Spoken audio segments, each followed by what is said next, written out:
What's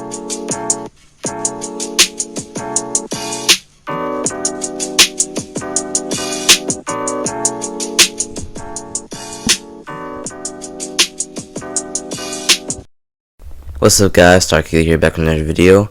Don't forget to like, subscribe, and let's get right into the video. So, grades. The one thing that runs practically all educational systems. Now, grades in general are a very interesting topic to me because they've affected so many people in so many different ways. And it's not even funny how bad these things hurt.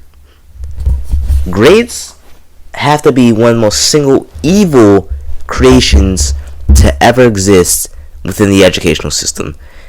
And there's a lot of things wrong with education in general, but grades are a main factor of it.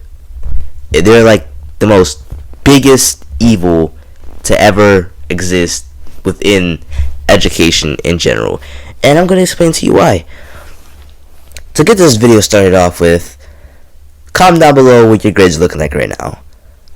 But grades bring stress, they bring anxiety, they bring hardship, they bring evil, because they are evil.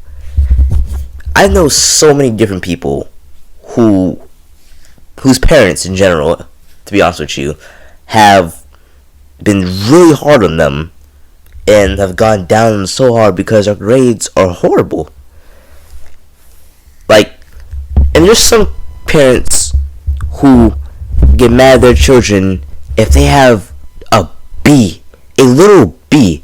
Like, they could have literally the highest grade point average in their entire school, the highest grades, but just have like one B on the report card, all A's on everything else, but they just have one B. And then their parents get mad at them, ground them, take away TV, everything. And that's really crazy to me. 1B. When I was in 4th grade, there was this girl in my class. She was like really smart. Like one of the most intelligent girls in the entire class in general. And we took this test. I don't know what subject it was on. Don't ask me. I don't remember. I think it may have been math or something. I don't know. But we took this test, right?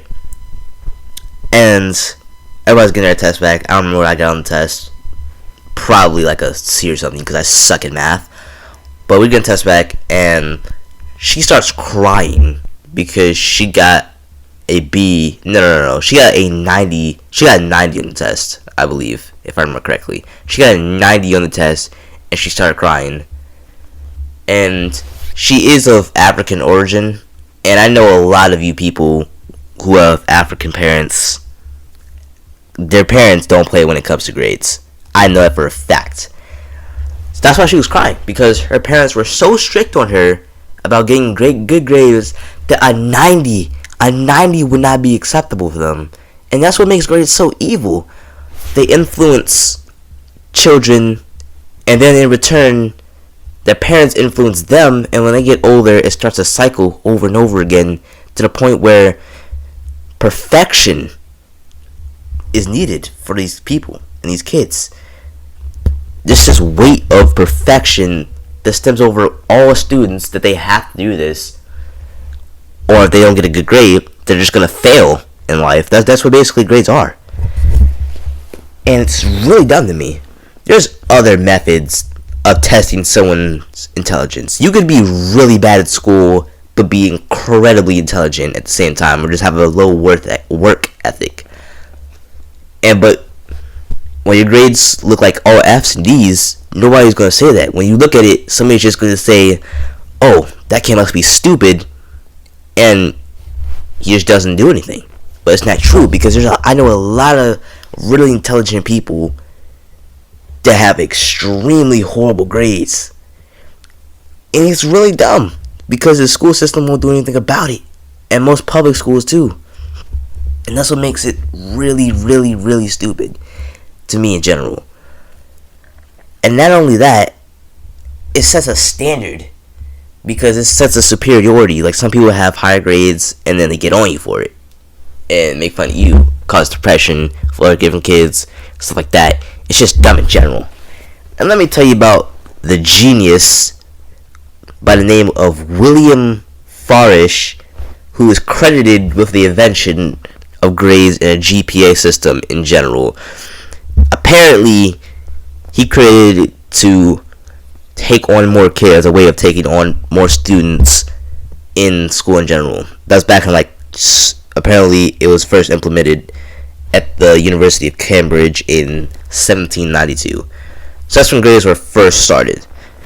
And ever since then, it's been spreading its evil and wreaking its havoc among everybody in general. And we've been using the same system for over 100 years. About to be 200, I'm pretty sure. I don't know. I have an F in math. But, yeah. And you see the issue with that. I'm not good at math. I'm smart at almost anything else. But math in general, I just cannot do. And math is pretty stupid anyways. You shouldn't really have to take math past middle school, because during high school, it's just straight algebra. And be honest with me. When are you going to use algebra in most of the jobs that people want? Most of the jobs that people want do not require you to know algebra. It's beyond me. But that's another topic for another video. But that genius created grades. I hope he's suffering deeply in his grave right now. I hope people spit on his grave.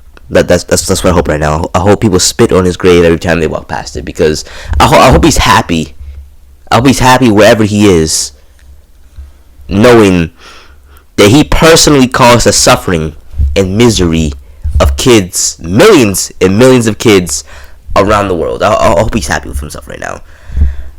But grades set a standard. They set anxiety. They set distrust. They really make people feel bad about themselves in general.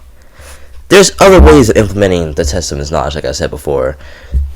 You could take tests. You can still have a scoring percentage, but that percentage doesn't really count towards anything. It doesn't have an implemented a big impact factor in choosing, or a college accepting you.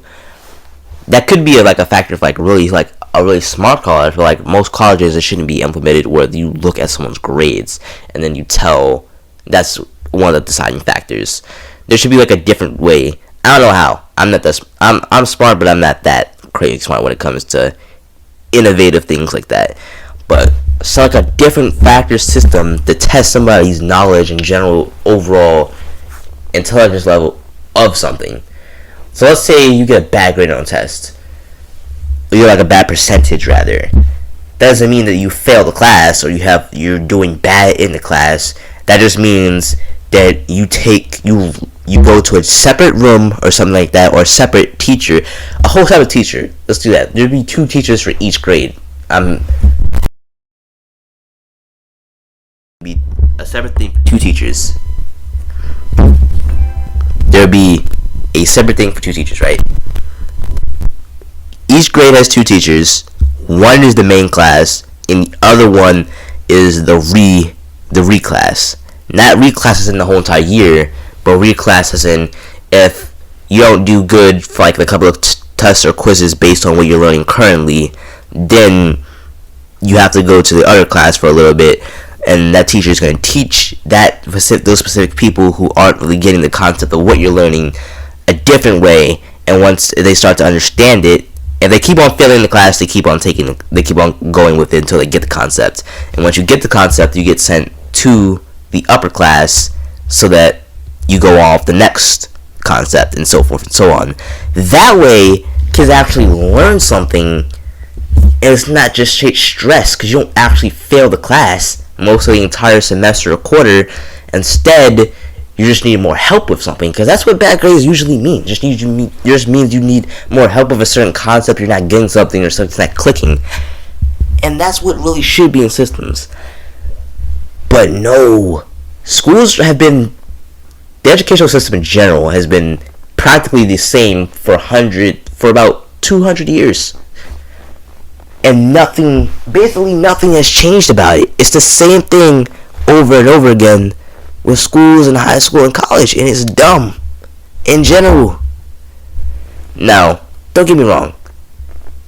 some percentages do matter because you have to, like I said before, you have to have a system of understanding where people are, what place, where they're at in the intellectual knowledge spectrum type thing. But it doesn't have to be something where it's going to cause stress, anxiety, depression, being down on yourself, and parents in general being hard on you for your grades. Now, don't get me wrong. The system I suggested, there is a very strong possibility that if that was implemented in the schools and you did get sent down to the other class to get the concept, the parents would still be hard on you for that. But it's still better than failing, have grades show that you're failing the class, which is stupid in general.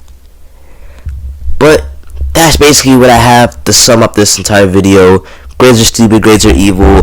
I hope you are suffering and burning right now, William, for making kids around the world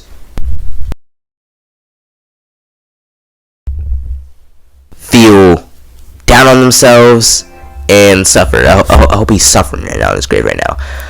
But that's gonna do it for this video, guys. I hope you guys enjoyed. Definitely doing another video soon, very, very, very soon, on math or just school-related topics. And yeah, thanks for watching the video. Don't forget to like, subscribe, and I will see you guys in the next video. Peace.